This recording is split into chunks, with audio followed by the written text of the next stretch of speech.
우리가 가진 하나님 주신 이 성경책은 한 권이지만 그 안에는 66권의 책이 함께 묶여져 있습니다. 맨 처음 책은 창세기라고 하고요.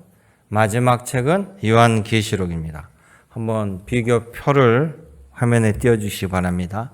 이 창세기라는 이 책은 하나님이 세상을 창조하신 인류의 시작이라고 한다면 요한계시록 마지막 책은 하나님이 창조하신 인류 역사의 완성이 담겨져 있습니다. 창세기와 요한계시록을 보면 창세기는 세상을 창조하신 하나님, 하늘과 땅을 창조하신 말씀이 나오죠. 요한계시록은 바로 새 하늘과 새 땅을 하나님께서 새롭게 재창조하신 말씀이 담겨져 있습니다. 어둠 가운데 빛이 있으라 말씀하시며 태양을 주셨는데 요한계시록에는 하나님의 나라가 완성되면 그때에는 햇빛이 쓸데없더라 하나님의 영광이 가득하여 온 땅에 찬란한 하나님의 영광으로 더 이상 햇볕이 필요 없다고 합니다. 창세기에는 밤을 만드셨으나 요한계시록에 밤이 없더라. 또 바다를 창조하셨는데 요한계시록의 천국에 바다가 다시 없더라. 창세기에는 인간의 죄로 말미암아 이 땅에 저주가 선포되고 죽음이 들어왔는데 하나님의 나라에는 이제 저주가 다시 없고 다시는 사망이 없더라. 에덴 동산의 아담과 하와가 생명나무에 접근하지 못하도록 쫓겨났죠. 그런데 요한계시록의 천국에는 다시 낙원이 회복되더라. 그리고 창세기에 그 죄로 말미암아 슬픔과 고통이 우리 안에 들어오게 되었는데 요한계시록에는 눈물과 슬픔이 다시는 없더라라고 선포합니다. 바로 저 천국은 아버지 하나님의 나라입니다. 하나님이 계시고 예수님의 통치가 완전한 나라입니다. 성경에 가면 천국은 더 이상 시기 질투 미움 다툼 고통 죽음이 없습니다. 그러기에 슬픔이 없죠. 천국은 기쁨과 행복이 가득합니다. 하나님의 영광이 찬란하고 하나님께 영광 돌리는 오늘 성가대 같은 이런 아름다운 찬양이 끊이지 않는 곳, 그리고 하나님의 자녀에게는 영원한 나의 집이 있는 그곳이 바로 천국입니다. 그 천국은 빈부귀천, 서열, 계급도 없기 때문에 큰 자, 작은 자, 구분 자체가 의미가 없습니다. 모두가 평강과 존경과 사랑을 받는 곳, 하나님의 자녀를 위한 아름다운 에덴 동산의 회복입니다. 그러게 천국은 하나님의 자녀가 있어야 할 곳이죠. 바로 여러분들의 집이니 여러분들이 들어가야 할 곳입니다. 그렇죠? 예수님이 그러나 재림하기 전까지는 그 천국은 우리 죽음이라는 과정을 통해서 들어갈 수밖에 없습니다. 만약에 살아있는 동안에 예수님이 이 땅에 다시 재림하시면 바로 하나님의 재림의 영광이 이 땅에 실현되는 거죠. 예수님은 하나님의 나라에 대해서 그 당시 잘 모르는 제자들에게 마태복음 18장을 통해서 하나님의 나라의 백성의 자격, 천국의 조건에 대해서 가르쳐 주십니다. 여러분 모두가 오늘 예수님의 말씀에 경청하셔서 천국은 여러분의 집입니다 라고 했을 때 아까보다 한 10배가 넘는 아멘이 넘쳐나길 원합니다. 보니까 절반은 아직 확신이 없는 것 같아요. 불안한 것 같아요. 천국에 들어가는 자격이 여러분 심령에 가득하기를 확실한 자격 확인하시는 시간 되시길 주님의 이름으로 축원합니다. 그래서 마태복음 18장을 중심으로 예수님께서 천국에 들어갈 자격은 첫째는 우리가 죄인의 삶에서 돌이켜서 예수님을 나의 생명을 건져주시는 사망에서 영생으로 인도하시는 구세주로 먼저 믿는 거예요. 모든 조건 중에 가장 첫째는 예수님을 하나님의 아들, 나를 건지러 오신 구세주로 영접하는 것부터 시작합니다. 마태복음 7장 21절에 예수님께서 이렇게 얘기해요. 천국은 누가 들어갑니까? 제자들이 물으니까 나더러 주여 주여 하는 자마다 다 천국에 들어갈 것이 아니요 다만 하늘에 계신 내 아버지 뜻대로 행하는 자라야 들어가리라. 이렇게 얘기해요. 자, 예수님에게 주여 주여 하고 따르는 사람들은요, 그때만 해도 예수님이 하나님의 아들 구세주라는 확신을 가지고 한 것이 아니라 예수님의 가르침에 놀라우니까 선생님, 그런 뜻으로 또 기적을 베푸시니까 놀라운 뜻으로 주여 주여 하고 따라다니는 거예요. 예수님 분명히 얘기하죠. 하늘에 계신 내 아버지 뜻대로 행하는 자야 하나님 나라에 들어갈 수 있다. 그럼 하나님의 뜻대로 일을 행하는 자란 요한복음 6장 28절 29절 말씀 보니까 제자들이 예수님께 물어요. 어떻게 해야 우리가 하나님의 일을 하는 겁니까? 이렇게 물어봅니다. 그때 예수께서 뭐라고 하죠? 하나님께서 보내신 일을 믿는 것이 하나님의 일이니라. 모든 기초 가운데 기초가 먼저 하나님의 보내심을 받은 예수 그리스도를 믿고 시작하는 거예요. 하나님께서 보내신 이가 누굽니까? 바로 예수님이에요. 예수님. 그래서 요한복음 1장 12절에 예수님을 영접하는 자, 곧 그 이름을 믿는 자에게는 하나님의 자녀가 되는 권세를 주셨으니. 아멘. 바로 하나님의 집이 하나님의 자녀의 집입니다. 여기서 예수님이라는 것은요, 그냥 이름으로 예수님이 아니라 바로 나사렛에서 태어난 그 예수님께서 하나님의 아들 독생자로 나를 사망에서 건지시리러 오실 구세주로 영접하는 거예요. 그러니까 모든 말씀의 공통점은 먼저 예수 그리스도를 구주로 영접하는 그 믿음이 있어야 한다는 것입니다. 예수님을 영접한다는 것은요, 반드시 따라오는 것이 세상으로부터 돌이키고 달라지고 회개한다는 뜻이 포함됩니다. 이 세상의 모든 욕심은 헛되고 하나님을 모르는 삶은 아무것도 아니라는 nothing이라는 그것을 깨닫고 고백하는 사람, 오직 예수님에게만 구원이 있음을 알고 나아가는 사람, 바로 이런 사람이 복 있는 사람이 되는 거예요. 오늘 여러분들도 이 자격으로 여러분이 이 자리에 온 줄로 믿습니다. 구약 성경에 보면요, 이스라엘 백성들, 히브리 민족이라고 하죠.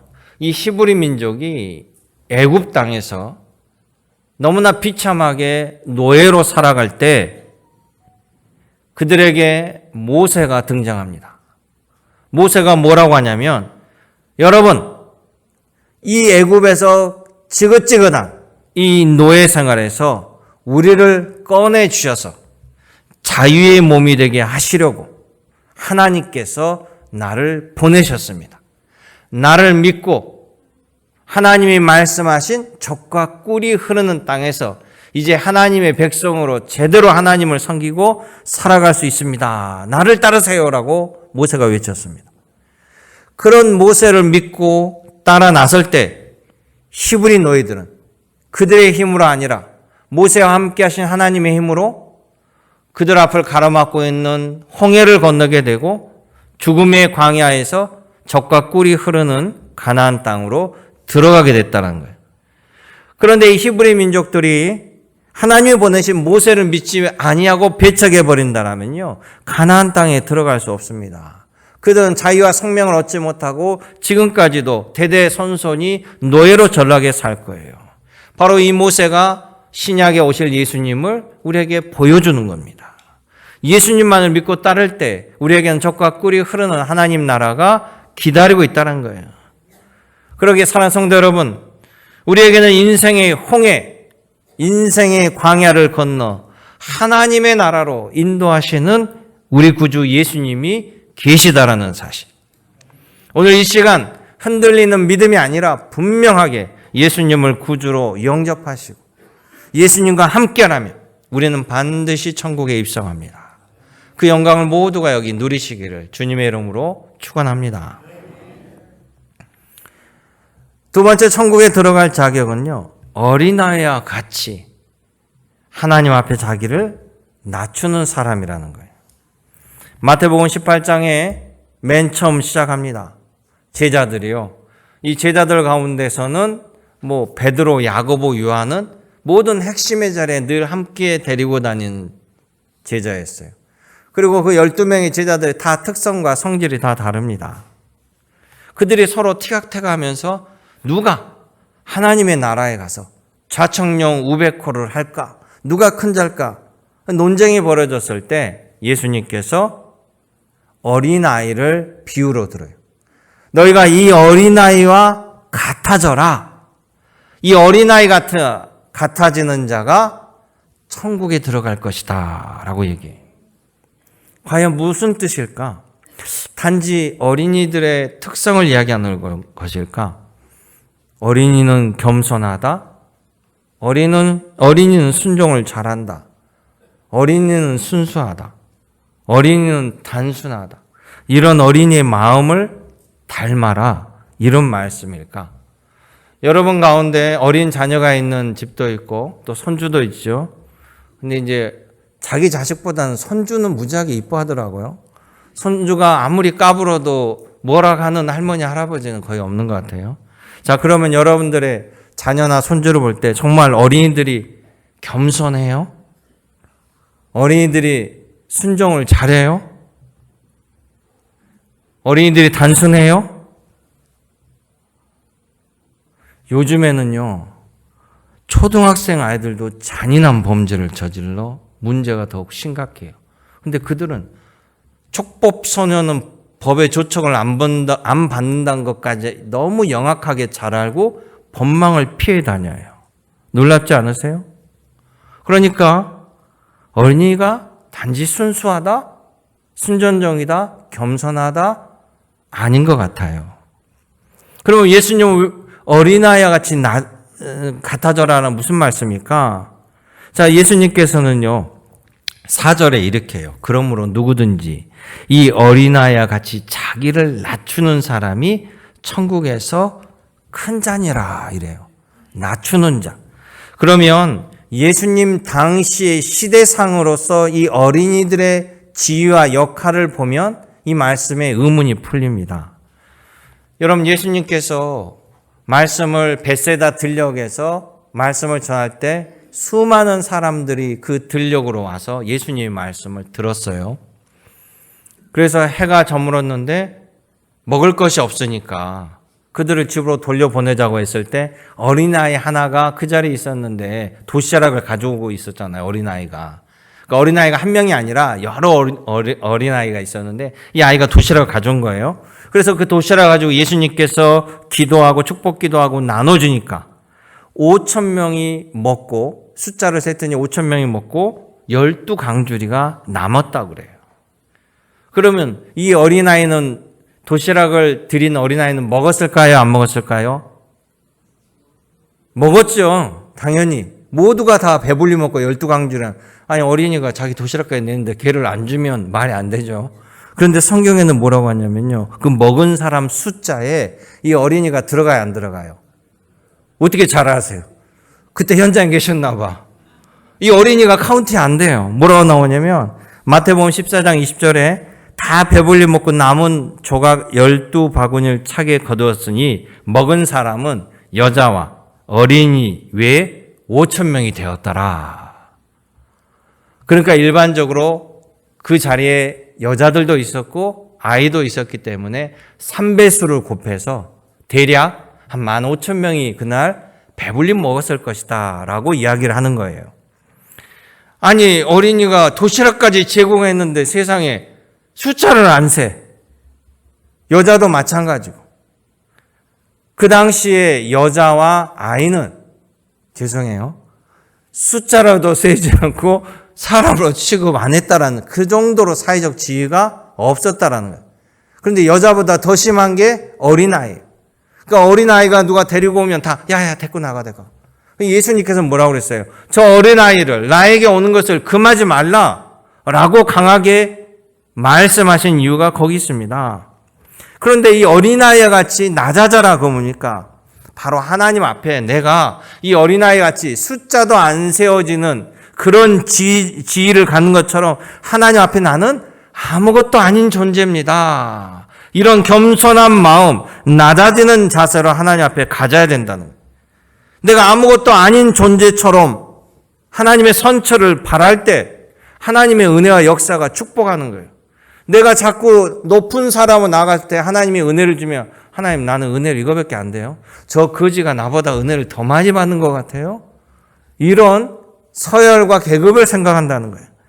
낮아지는 자, 하나님 앞에 우리는 나땡이라는 바로 그런 자가 천국에 들어갈 자격을 얻는다라고 얘기해요.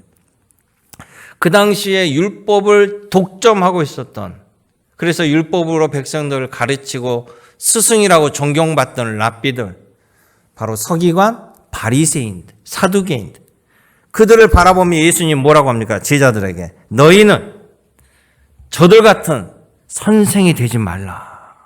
일침을 놓는 거예요. 하나님 앞에 겸손한 자가 뭡니까? 나 같은 죄인 살리신 아버지 하나님의 은혜를 고백해야만 예수님을 믿는 거예요. 내 죄를 고백하지 않냐고, 내가 죄의 본성이 있다라고 고백하지 않는 사람은 하나님을 못 믿어요. 아니, 내가 얼마나 선하게 살았는데요. 내가 이 나이 때까지 남에게 전혀 해코지한 것이 없는데 내가 왜 죄인입니까? 이런 생각 때문에 예수님을 영접할 수 없죠. 제가 늘 여러분이 하는 것처럼 독사를 생각해 보세요. 독사. 어떤 독사가요, 매우 선하게 살았습니다. 남에게 해를 전혀 끼친 적이 없어요. 정말 옳고 바르게 착하게 선하게 살았는데 한 가지 불만이 있어요. 다른 동물들이 자기를 독사라고 하는 게 너무 듣기 싫어. 아니, 나를 이렇게 착하게 사는 나를 차라리 꽃뱀이라고 불러주던가 비단뱀이라고 불러주던가. 근데 자기를 독사라고 하는 거야. 왜 그럽니까? 독을 품고 있기 때문에 그래요. 한번 물면 다른 동물이 즉사해버립니다. 그래서 독사예요. 내가 입을 열면, 독사가 입을 열면, 이빨을 드러내면 독이 튀어나갑니다. 우리의 죄의 본성을 우리가 바라보고 하나님께 낮아져야 돼요. 제가 사회적으로 저 이런 사람입니다. 세상에서 나는 알아주는 지위가 있고 명예가 있는데 나 정도 같으면 하나님 대우해 주셔야죠. 이런 사람은 하나님 앞에 통하지 않습니다. 여러분, 세례 요한은요, 예수님 당시에 세례 요한은 제사장의 가문에 좋은 집에 태어난 사람이에요. 그리고 그는 하나님 말씀을 선포하고자 모든 욕심, 유혹 다 버리고 석청과 메뚜기를 먹고 미친놈처럼 광야에서 말씀을 증거할 때 많은 사람들이 선생님 이런 말씀을 들어본 적이 없습니다. 당신이 위대한 선지자입니다라고 다 머리를 조아렸던 세례 요한, 예수님이 등장하자마자 바로 땅에 엎드려서 뭐라고 합니까? 예수님, 나는 당신의 신발을 들기도 부족한 사람입니다.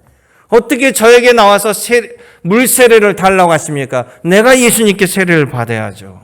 세례 요한이 이런 낮은 사람이에요.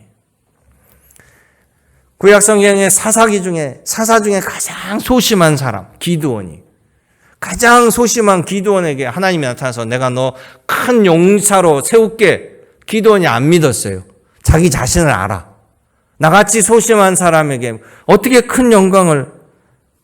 그래서 너가 이스라엘을 구원할 구원자로 사사로 내가 세우리라 그랬더니 사사기 6장 15절에 오 주여, 내가 무엇으로 이스라엘을 구원하려올까? 보시옵소서, 나의 집은 므낫세 중에 극히 약하고 나는 내 아버지 집에서 가장 작은 자입니다. 이렇게 얘기해요. 그러자 하나님께서 곧바로 뭐라고 말씀하시냐? 내가 반드시 너와 함께 하리니 너가 미디안 군대 전체를 한 사람 때리듯이 이기리라. 할렐루야. 겸손하고 낮아지는 자에게 하나님의 능력이, 권세가 역사했습니다. 그러기에 여러분, 하나님 앞에서 하나님이 이래서 교만한 자는요, 천국에 그를 위한 자리가 없다라는 것이에요. 하나님 앞에 자신을 내세우는 사람, 천국에 들어가기보다는 사울 왕처럼 하나님의 영이 떠나게 됩니다. 그러나 하찮은 대우를 받는 어린이같이 하나님 앞에 낮아지는 자, 저는 아무것도 아닙니다. 저는 죄인입니다. 저를 떠나십시오. 베드로가 물고기를 잡으시는 예수님, 그 모습을 보고 이런 고백을 했어요. 그런 베드로에게 수제자를 맡기신 주님의 마음이 여러분 기억하시고 그 주님의 마음에 합당한 여러분 되시기를 주님의 이름으로 축원합니다. 마지막 세 번째 말씀은요. 우리의 천국에 들어갈 자격은 모두 다 구원하길 원하시는 하나님의 마음을 따라 행하는 사람들입니다. 실천하는 자. 모두 다 구원하는 것이 하나님의 마음이라고 오늘 18장에 분명히 기록되어 있어요. 오늘 읽었던 18장 11절 다음에 12절, 13절, 14절에 보십시오. 이 작은 자 중에 하나라도 잃은 것은 하늘에 계신 너희 아버지의 뜻이 아니다 라고 이야기합니다. 돌려 말하면 99마리 양을 놔두고 한 마리를 찾으러 가셔서 찾아오신 예수님 그 비유를 말씀하시며 이렇게 단 한 마리 양도 잃어버리는 것이 아버지의 뜻이 아니라는 거예요. 모두 다 구원하리예요. 그러니까 예수님께서도 나중에 부활하시고 승천하신 이후에 제자들에게 사명을 주죠. 마태복음 28장 19절에 자 너희는 사방 천지로 가서 선택적 민족을 구원하는 것이 아니라 모든 민족을 제자로 삼아 성부, 성자, 성령의 이름으로 세례를 베풀고 내가 너에게 분부하고 가르침 모든 것을 가르쳐 지키게 하라. 예수님 말씀이. 그 천국에 들어갈 자격으로 믿어라. 겸손해지고 낮아져라. 주의 구원의 그 사업에 적극적으로 함께라. 라고 적극적인 명령하지만 반대로 적극적으로 하지 말라는 것이 있어요. 그것은 믿는 자들을 실족게 하지 말라라는 거예요. 다른 사람의 신앙과 믿음을 방해해버리면 너가 화를 당하리라. 무서운 말씀이에요. 18장 6절의 말씀입니다. 18장 6절에 보면 누구든지 나를 믿는 이 작은 자 중 하나를 실족하게 하면 차라리 연자 맷돌에 그 목에 달려서 깊은 바다에 빠지는 것이 오히려 나으리라. 실족하게 하는 자는 그 사람에게 화가 있도다. 예수님께서 매우 강력한 말씀합니다. 나를 믿는 작은 자, 교회 내로 따지면 뭡니까? 사회적으로, 경제적으로, 삶에서 도움과 필요함이, 돌봄이 필요한 낮아진 사람들. 그런 사람들을 업신여기지 말고 실족해 하지 말라는 거예요. 예를 들어서 과부 앞에서 자기 남편이 있다고 권세 부리지 말고 자랑하지 말고 가진 자가 먼저 좀 섬기라는 거예요. 섬겨. 있는 자가 좀 긍휼의 마음을 가지고 섬기라는 거예요. 아니, 믿는 사람들끼리 그것도 못하면서 뭔 대외적으로 선교한다 그러고 가난한 사람 구제한다면 또 그건 그렇게 열심히 해요. 그것이 아니라 모든 것은 내 안에서부터 내 주변에서부터 퍼져나갑니다. 은혜가. 그죠? 내 주변에서부터 흘러나가요. 성령의 충만함을 받으면 나로부터 퍼져나가기 시작합니다. 그런 것처럼 믿는 자들에게 서로 긍휼의 마음, 섬김의 마음으로 나아가라는 거예요. 우리가 예수님 믿고 구원받는다는 것은요. 이미 구원받았으니 우리의 행동을 아무렇게나 해도 된다는 것이 아닙니다. 당연히 내가 예수 믿고 구원을 얻지만 그 믿음이 선결 조건이지만 주님의 나라 들어가기까지는 주님이 다시 오실 때까지는 우리 그 믿음을 실천하고 지켜야 돼요. 그거를 성화라고 해요. 성화. 바로 늘 하나님의 성품을 회복하기 위해서 우리가 열심히 신앙생활 하는 것. 바로 이것이 성화의 과정이에요. 우리는 죽을 때까지 성화의 과정이 이 땅에서 필요합니다. 왜냐하면 이 땅에서 우리의 성화와 변화된 삶이 내일을 열어주기 때문이에요. 성경에는 뭐라고 그랬냐면요. 믿음이 당연히 필요하지만 예수 믿는 게 첫째죠. 믿고 그 다음에는 우리의 실천의 부분이 필요합니다. 반드시. 그게 바로 성화라고 그랬죠. 성경은 그것을 너가 행한 대로 거두게 되리라. 이렇게 말씀해요. 너가 행한 대로 거둔다. 우리 쉽게 말하고 사자로 얘기하면 인과응보죠. 인과응보는 불교 용어입니다. 이 단어 자체는 불교 용어지만 그 뜻, 네가 원인을 제공하면 그 결과를 얻는다라는 것은 불교나 기독교나 이슬람이나 다 똑같아요. 같이 있습니다. 그런데 불교의 인과응보는 이것이에요. 불교는 환생을 얘기하죠. 네가 이 땅에 살아갈 때 고난과 역경을 당하는 이유가 네가 전생에 하도 많은 잘못을 저질러서 그게 업보가 되어가지고 지금 여기서 이런 고난을 당하는 거야. 그러니 어쩔 수 없는 거 아니니? 당해. 그러나 다음 생애를 위해서 네가 여기서 선을 행한다라면, 그 고통을 이겨내고 선을 행한다라면 다음 생에는 너가 지금보다 훨씬 잘 사게 될 거야. 이게 불교의 논리예요. 그러나 우리 기독교는 전생, 다음 생이 없습니다. 요즘 드라마 보면 이번 생은 망쳤어. 다음 생을 기대할래. 그리고 과거에서 현재로 나타나고 그런 드라마 있죠. 다 불교의 윤회설이에요. 힌두교도 윤회설이고. 우리는 그런 윤회설이 아닙니다. 우리는 시작과 끝이 분명한 거예요. 우리가 말하는 인과응보는 이 땅에서 내가 잘못된 삶을 살아갈 때 반드시 뒤에 결과를 얻는다는 거죠.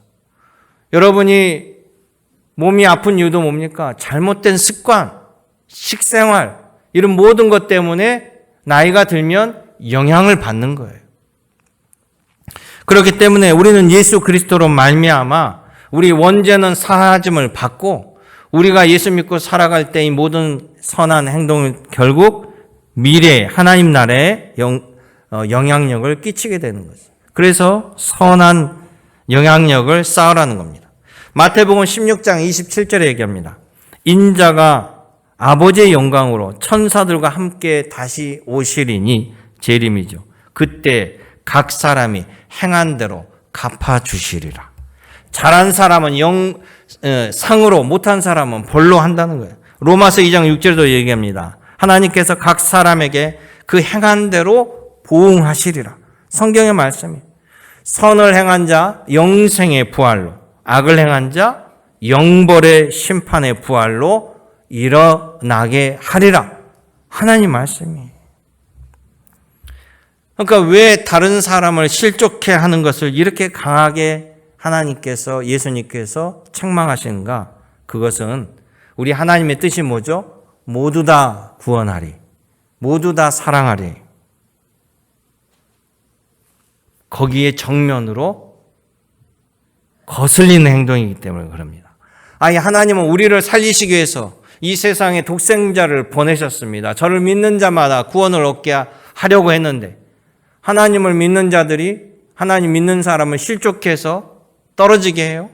그래서 신약에 보면 디오드레베가 교회 내에서 제대로 믿는 사람을 쫓아낸다고 사도 바울이 강하게 내가 그를 가만히 두지 아니하리라고 말하는 것과 마찬가지입니다. 하나님의 구원의 열정을 바로 믿는 여러분들이 이루어야 됩니다. 그것이 하나님이 여러분께 기대하는 것들이에요. 여러분이 먼저 그런 열정의 전도를 받아서 은혜를 입었잖아요. 먼저 하나님의 은혜를 입은 자들이 그 은혜를 갚아야 되는 것이죠. 그래서 하나님의 일을 하는 자, 그 복음을 전하고 생명을 건지는 자를 하나님께서 기뻐하신다라는 사실입니다. 인도는 불교의 시발점이지만 인도의 최대 종교는 힌두교예요, 힌두교. 인도란 나라의 인구수가 현재 13억 8천 명으로 전 세계 1등입니다.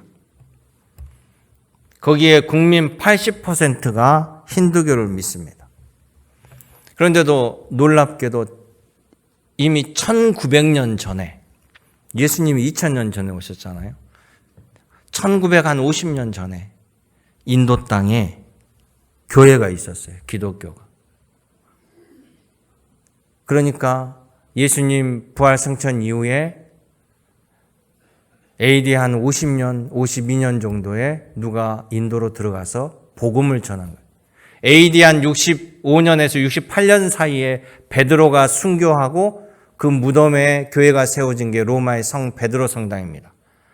똑같이 AD 65년에서 8년 사이에 사도 바울도 로마에서 순교를 당하고 그곳에 교회가 나중에 세워진 게 바로 로마의 사도 바울 교회. 그런데 50년대 인도에 들어가서 교회를 개척하고 교회를 7개나 세운 사람이 있어요. 놀랍죠?